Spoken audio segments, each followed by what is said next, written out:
इलाके में तनावपूर्ण शांति है। वहीं आईबी के कर्मचारी अंकित शर्मा की हत्या को लेकर पुलिस जांच पड़ताल में जुटी है। पुलिस ने यहां पर चांदबाग इलाके से अंकित के शव को बरामद किया है। वहीं बीजेपी के नेता कपिल मिश्रा ने एक वीडियो ट्विटर पर शेयर करके दावा किया है कि अंकित शर्मा को ताहिर हुसैन ने मारा। ताहिर हुसैन आम आदमी पार्टी का पार्षद है और ताहिर हुसैन के घर की छत से पत्थर, पेट्रोल, बम मिले हैं। वहीं ताहिर हुसैन ने अपने ऊपर लग रहे सभी आरोपों को खारिज भी किया है।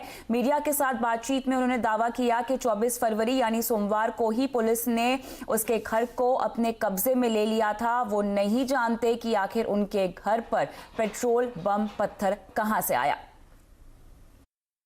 हमने दंगे को रोकने का काम किया है। 24 तारीख को 11:30 बजे पूरी बिल्डिंग की तलाशी करा के सीनियर अफसर डॉक्टर AK सिंगला साहब, ज्वाइंट CP हमारे आलोक जी और वहां पे बहुत सारी पुलिस फोर्स के साथ स्थानीय लोगों के साथ मिलकर पूरी बिल्डिंग की, पूरी मकान की, छत की, फ्लैट की तलाशी करा के उनके हैंडओवर करके हमें वहां से खुद दिल्ली पुलिस ने हटा दिया था। ये सारा वाकया 25 तारीख का था, जब 24 तारीख को खुद दिल्ली पुलिस की मौजूदगी में मैं और मेरा परिवार सही सलामत वहां से अलग जगह चले गए, सेफ जगह चले गए। मैं हर तरह की जांच कराने को तैयार हूं, जांच में सहयोग देने को तैयार हूं। दिल्ली पुलिस जिस तरह का भी सहयोग मुझसे चाहती है मैं करने को तैयार हूं। दिल्ली हिंसा को लेकर कांग्रेस ने सरकार पर हमला तेज कर दिया है। गृह मंत्री अमित शाह का इस्तीफा मांगने के बाद कांग्रेस अध्यक्ष सोनिया गांधी की अगुवाई में एक डेलीगेशन राष्ट्रपति कोविंद से भी मिला। इसमें पूर्व PM मनमोहन सिंह और वरिष्ठ कांग्रेस नेता P चिदंबरम, मल्लिकार्जुन खड़गे मौजूद रहे। उन्होंने राष्ट्रपति को ज्ञापन सौंपा है। मनमोहन सिंह, सोनिया गांधी सबने सरकार से मांग की है कि वो दिल्ली में राजधर्म निभाए। सोनिया गांधी ने कहा है कि राष्ट्रपति ने उन्हें बताया कि दिल्ली में हालात अब नियंत्रण में है। राष्ट्रपति जी, you are given the highest possible responsibility under the Constitution of India to act as the conscious keeper of this government and to remind it of its constitutional duty and the pillars of Raj Dharma by which any government must abide. We also reiterate that you should immediately call for the removal of the Home Minister given the gross ineptitude, abdication of duty and his inability to contain the situation. He has assured us that he will look at the issue and we felt fairly satisfied. बात करेंगे share बाजार की, जहां बाजार में लगातार 5वें दिन बिकवाली हावी रही। फरवरी वायदा एक्सपायरी पर निफ्टी 11,600 के करीब जाके बंद हुआ है। ये सीरीज बाजार के लिए बेहद कमजोर भी साबित हुई है, जहां निफ्टी पर 4% का नुकसान हमने आते हुए देखा है। बैंक निफ्टी की बात करें तो इस सीरीज में 2% की गिरावट यहां पर आई है। हालांकि आज निफ्टी ने 11,600 का स्तर भी तोड़ा था, लेकिन फिर दिन के निचले स्तर से रिकवरी लेकर इस अहम लेवल को होल्ड किया गया। आज के कारोबार का पूरा ब्यौरा देने के लिए हमारे साथ सहयोगी सुमित मेहरोत्रा जुड़ गए हैं। तो सुमित, ये बताएं कि आज के कारोबार की हाइलाइट्स क्या रही? देखिए, लगातार 5वां सत्र आपके भारतीय बाजारों में आज बिकवाली होते हुए दिखाई पड़ी। ये सीरीज की कमजोर क्लोजिंग रही आज मार्केट्स के अंदर और तमाम इंडिसेस जो है वो लाल निशाने बंद हुए। 4 महीने के लोज के आसपास मार्केट ने हिट किया और उसके बाद से कुछ पुल बैक आता हुआ दिखाई पड़ा। सेंसेक्स करीब 150 अंक नीचे, निफ्टी रफली 45 अंक नीचे, निफ्टी बैंक करीब 120 अंक नीचे और मिड कैप इंडेक्स आज फिर 1% के आसपास की बिकवाली के साथ बंद हुआ। मेजरली 1% की बिकवाली मिड कैप, स्मॉल कैप दोनों इंडिसेस के अंदर आते हुए दिखाई पड़ी। इसके अलावा कुछ की हाईलाइट्स की बात की जाए तो मार्केट्स 4 महीने का लो शुरुआती कारोबार में आज भारतीय बाजारों ने टच किया और जो क्रूशियल लेवल थे वो भी 11,600 के आसपास के वो ब्रीच होते हुए दिखाई पड़े। उसके बाद कुछ पुल बैक आया, मार्केट ने एटलीस्ट उसके ऊपर क्लोजिंग दी। निफ्टी बैंक करीब 120 अंक नीचे बंद हुआ। BSE के 2 इंडिसेस को छोड़ दें तो बाकी सभी इंडिसेस के अंदर आज बिकवाली आते हुए दिखाई पड़ी। कंज्यूमर ड्यूरेबल कुछ हद तक टाइटन की वजह से सपोर्टिव था और फार्मास्यूटिकल स्पेस में स्लाइटली बाइंग थी, लेकिन real estate, oil and gas जहां पर बिकवाली थी। 16 ऐसे शेयर हैं निफ्टी के जो कि ऑलमोस्ट 52 वीक्स लो के आसपास हैं या 52 वीक्स लो पे कामकाज कर रहे हैं। तो एक heavy sell off front line शेयरों के अंदर भी आता हुआ दिखाई पड़ रहा है और ये जो सीरीज वाइज भी देखें तो एक कमजोरी सेकंड हाफ में शुरू हुई और उसका इंपैक्ट देखने को भी मिला। लोअर एंड के आसपास ही मार्केट्स बंद होते हुए दिखाई पड़े। इसके अलावा सुमित, ये बताएं कि आखिर आज किन सेक्टर्स पर फोकस रहा बाजार में? देखिए, आज पहले निफ्टी कुछ बढ़ने वाले शेयरों की बात की है जहां पर खरीदारी देखने को मिली, तो बहुत ज़्यादा नाम तो नहीं जहां पर खरीदारी रही, लेकिन हाँ, सबसे बड़ा नाम सन फार्मा 3.5% के आसपास की बढ़त, ब्रिटानिया फ्लैट बंद हुआ, टाइटन करीब 2% की बढ़त देखने को मिली और एक्सिस बैंक रफली 1% के आसपास की बढ़त यहां पर आते हुए दिखाई पड़ी। निफ्टी गिरने वाले शेयरों की बात की जाए जहां पर आज प्रेशर था, तो पहला नाम विप्रो का 3.5% नीचे साल के निचले स्तर पर, ओएनजीसी 2.5% नीचे, ये भी साल के निचले स्तरों पर, जेएसडब्ल्यू स्टील 3.5% नीचे और आईओसी करीब 2.5%, बिकवाली यहां पर भी आते हुए दिखाई पड़ी। मिड कैप गेनर्स की बात की जाए तो मिड कैप में भी जो आज बिकवाली या खरीदारी थी बहुत ज्यादा तेज नहीं थी, लेकिन बिकवाली थोड़ी ज्यादा थी। फेडरल बैंक 4.5% ऊपर, सेकंड हाफ में से परफॉर्मेंस आई। मैक्स फाइनेंशियल 1.5% चढ़ा, अपोलो हॉस्पिटल 1.5% बढ़त रहा है और टोरेंट पावर करीब 1.5% की बढ़त यहां पर भी आते हुए दिखाई पड़ी। मिड कैप लूजर्स की बात की जाए तो आज मिड कैप में गिरने वाले शेयरों में जिनका नाम शुमार था उसमें पहला नाम जीएमआर इंफ्रा, लगातार दूसरा दिन जबकि प्रॉफिट टेकिंग देखने को मिली। माइंड ट्री हायर लेवल से कुछ बिकवाली आई, 4.5% टूटा। बैंक ऑफ इंडिया 3% नीचे और नाल्को 3.5% की गिरावट यहां पर भी आते हुए दिखाई पड़ी। इनफैक्ट मेटल में जेएसपीएल, नाल्को दोनों में ही आज काफी प्रेशर होता हुआ दिखाई पड़ा। एफएनओ गेनर्स की बात की जाए तो एफएनओ में सबसे पहले बढ़ने वाले शेयरों में जिनका नाम था उसमें फेडरल बैंक 4.5% ऊपर, सन फार्मा 3.5% ऊपर, इनफैक्ट लोअर लेवल से एक स्ट्रॉन्ग पुल बैक आया है। मैक्स फाइनेंशियल 1.5% ऊपर और आईसीआईसीआई प्रूडेंशियल करीब 1.25% की बढ़त यहां पर आते हुए दिखाई पड़ी। इसके अलावा एफएनओ में गिरने वाले जो शेयर हैं अगर वहां पर बात की जाए तो सबसे पहला नाम आता है जीएमआर इंफ्रा का, फिर पीएनबी 4.5% नीचे, माइंड ट्री 4.5% नीचे और एनसीसी यहां पर भी लगातार प्रेशर बना हुआ है, 3.5% की गिरावट आज यहां पर भी आते हुए दिखाई पड़ी। इसके अलावा कुछ सेक्टर स्पेसिफिक बात की जाए तो आज मेजरली जो रियल एस्टेट में प्रेशर रहा वो रहा प्रेस्टीज एस्टेट में 5% नीचे, फिनिक्स 4% नीचे, गोदरेज 4% नीचे और सनटेक रियल्टी भी करीब 1.5% बिकवाली के साथ बंद हुए। फार्मास्यूटिकल स्पेस के अंदर आज काफी प्रेशर था और सेक्टर वाइज आज जो दबाव देखने को मिल रहा था वो ऑयल एंड गैस स्पेस के अंदर भी था, जहां पर 4% नीचे चेन्नई पेट्रो, ओएनजीसी 2.5% नीचे, आईओसी 2.5% नीचे और एचपीसीएल में भी करीब 2% बिकवाली रही, यानी कि ओएमसी स्पेस जो है काफी प्रेशर में रहा। साल के निचले स्तर पर एक लंबी सूची इन शेयरों की पहुंच चुकी है जो कि साल के निचले स्तरों पर कामकाज कर रहे हैं। कुछ दिग्गजों की बात करें तो L and T, ITC, Hindalco, IndusInd bank, in fact ITC L and T तो मल्टी ईयर लो पर है और हिंडाल्को और इंडसइंड बैंक में भी प्रेशर देखने को मिल रहा है। इसके अलावा जहां पे खबरों का असर देखने को मिला उसमें एनएलसी इंडिया डिविडेंड की खबर के बाद करीब 10% उछला, इंडिया सीमेंट 3.5% नीचे, यहां पर लगातार तेजी के बाद profit taking, doctor Reddy's flat और कैडिला भी फ्लैट। तो ओवरऑल प्रेशर भरा दिन देखने को मिला। नई सीरीज की शुरुआत होगी, हफ्ते का आखिरी कारोबारी सत्र होगा, 7 महीने का आखिरी कारोबारी सत्र भी होगा, तो नजर रखिए मार्केट्स पे। शुक्रिया सुमित इस पूरे मार्केट राउंड अप के लिए। हम आगे बढ़ते हैं। वोडाफोन आइडिया के बाद अब सीओआई ने दूरसंचार विभाग को चिट्ठी लेकर राहत देने की मांग भी की है और चिट्ठी में सीओआई ने लाइसेंस फीस और स्पेक्ट्रम यूजेस चार्जेस भी घटाने की मांग की है। लेकिन पूरी खबर क्या है समझते हैं हमारे सहयोगी असीम मनचंदा से। असीम, ये बताएं कि सीओआई ने सरकार से आखिर किस तरह की गुहार लगाई है? अब देखिए, सरकार जो है एजीआर से प्रभावित टेलीकॉम कंपनियों को बेल आउट पैकेज देने की तैयारी जो है वो कर रही है। शुक्रवार को डिजिटल कम्युनिकेशन कमीशन की इसको लेकर के बैठक जो हो सकती है, जिसमें कई सारे विकल्पों के ऊपर विचार जो है वो किया जा रहा है कि टेलीकॉम कंपनियों को किस तरह से राहत जो है वो दी जा सकती है।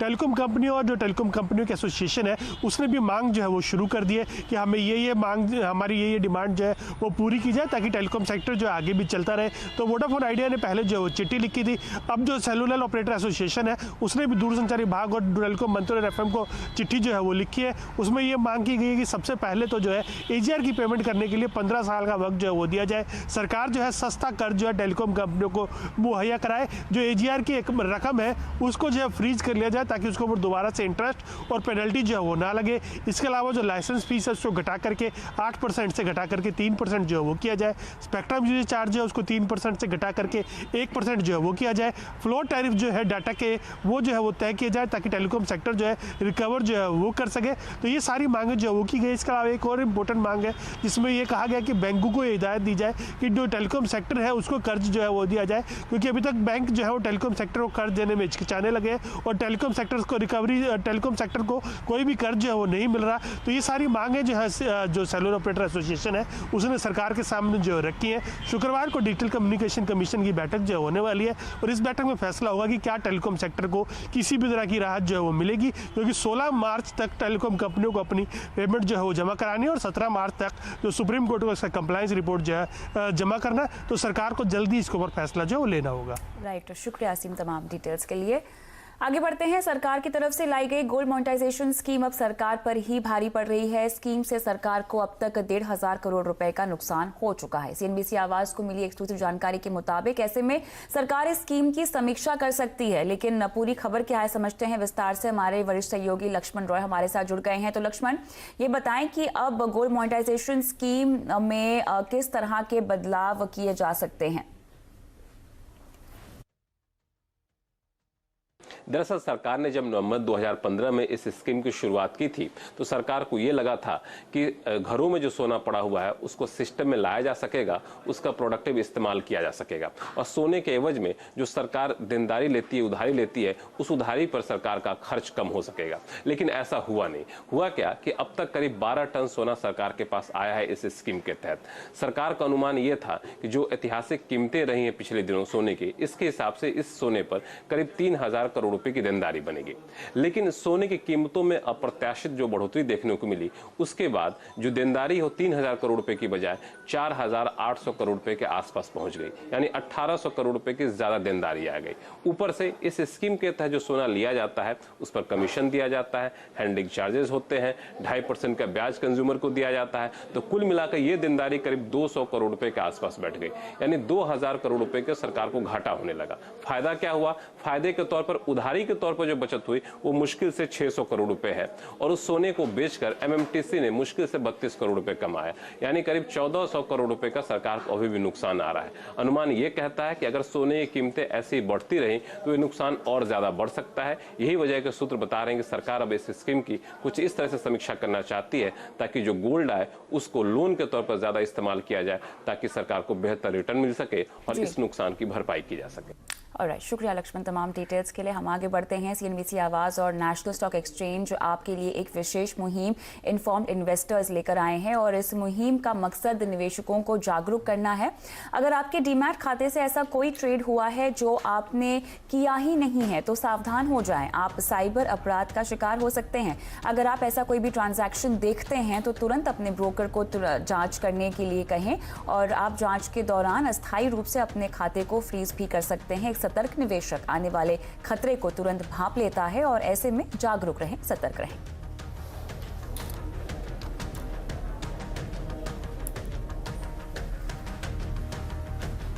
तो कोरोना मुक्त भारत के प्रचार प्रसार पे सरकार का क्या है एक्शन प्लान? कैसे टूरिज्म बढ़ाएगी सरकार? पूरी खबर ब्रेक के बाद।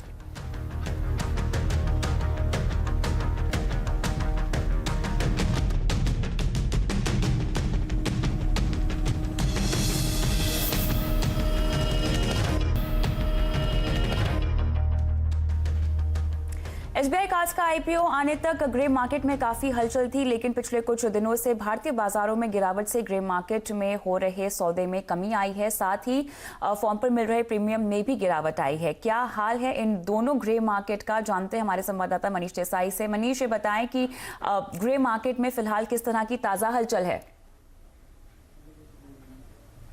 देखिए, आईपीओ को लेके लोगों का मूड अच्छा ही है। ऐसे नहीं है कि आईपीओ खराब है या एसबीआई का नाम खराब है, लेकिन जो माहौल बिगड़ा है वो सेंटीमेंट जो मार्केट के बिगड़े हैं इसके कारण बिगड़ा है। मैं आपको बता दूं कि 3 दिन पहले की अगर बात करें, सोमवार को 4,200 से लेके 4,600 रुपये जो 2 लाख वाले फॉर्म है उसके ऊपर प्रीमियम चल रहा था। और शेयर की बात करें, प्रति शेयर सौदे जो हो रहे थे उसकी अगर बात करें, ये प्रति शेयर सौदे जो होते हैं वो अलॉटमेंट के ऊपर होते हैं। 330 से 340 रुपये प्रति शेयर प्रीमियम मिल रहा था। आज की तारीख की बात करें, अभी 10 मिनट 15 मिनट पहले जो हमने ग्रे मार्केट के लोग हैं उनसे रेट लिए हैं, 3,700 से 4,000 रुपये का रेट चल रहा है 2 लाख रुपये वाले फॉर्म का। और जो प्रति शेयर सौदे हो रहे हैं वो 300 रुपये, यानी आप देखिए कि 330 340 वाला जो रेट था वो गिर के 300 पे आ गया है। 4,600 रुपये का 4,600 रुपीज़ का जो आपको प्रीमियम मिल रहा था फॉर्म के ऊपर वो गिर के 4,000 पे आ गया है। वजह यह है कि जो मार्केट गिरा है, जिस तरह से अंतर्राष्ट्रीय हालात जो बने हैं, इससे इन्वेस्टर का मूड जो है वो खराब है। वो उसको देख लग रहा है कि आने वाले समय में शायद ये मार्केट और खराब हो सकता है और इसके कारण जो है उनको जिस तरह का चाहिए उतना रिटर्न नहीं मिल सकता है। तो ऐसे में जो ग्रे मार्केट में सौदे करने वाले लोग हैं वो ठंडे पड़े हैं। और वॉल्यूम की बात करूं तो यहाँ पर जिस तरह का वॉल्यूम देख रहा था, मतलब जिस तरह के सौदे हो रहे थे प्रीमियम रेट में, उसमें भी काफी गिरावट देखने को मिली है। करीब 30% जो है वो गिरावट देखने को मिली है। पिछले 2-3 दिनों की बात करें तो इतने कम फॉर्म के सौदे हो रहे, तो ये हाल है। ऐसे मार्केट में इश्यू को लेके कोई संदेह नहीं है, लेकिन सेंटीमेंट खराब होने की वजह से ये जो है इसमें सौदे कम हो रहे हैं। शुक्रिया मनीष तमाम डिटेल्स के लिए। हम आगे बढ़ते हैं। कोरोना वायरस के कहर का दुनिया भर के टूरिज्म कारोबार पे गहरा असर पड़ेगा और ऐसे में कोरोना मुक्त भारत के लिए सरकार एक बड़ा मौका यहां देख रही है। सरकार एक एग्रेसिव टूरिज्म प्लान के साथ अलग अलग देशों में रोड शो करने जा रही है। हालांकि चीन के पर्यटन बाजार को मात देने की रेस में भारत अकेला नहीं है।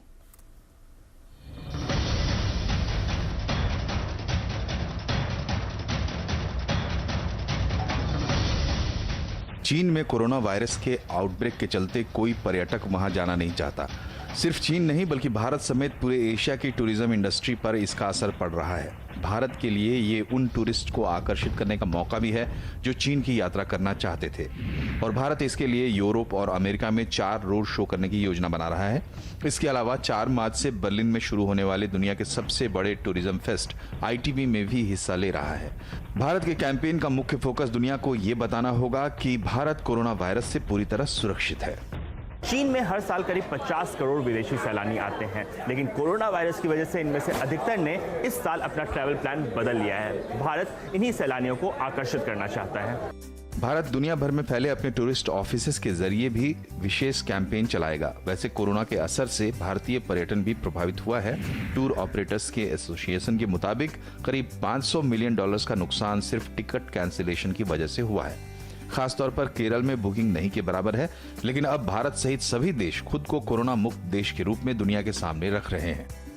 There is definitely a hope that any tourist will choose Abu Dhabi for whatever reason, but when it comes to Corona specifically, it is something that the government is taking lead on through the Ministry of Health. We follow their advice. They are monitoring the situation closely, obviously, but for us as a tourism board, it's business as usual. अनुमान के मुताबिक south east Asia में leisure tourism में 37% की गिरावट आई है। आने वाले दिनों में ट्रेंड क्या रहता है, ये इस बात पर निर्भर करेगा कि कोरोना पर सभी देश कितना काबू कर पाते हैं। दीपाली नंदा के साथ रोहन सिंह, दिल्ली। आवाज समाचार में इतना ही, लेकिन तमाम खबरों की अपडेट के लिए CNBC आवाज के साथ ही रहिए, ट्विटर, फेसबुक, यूट्यूब के जरिए। नमस्कार।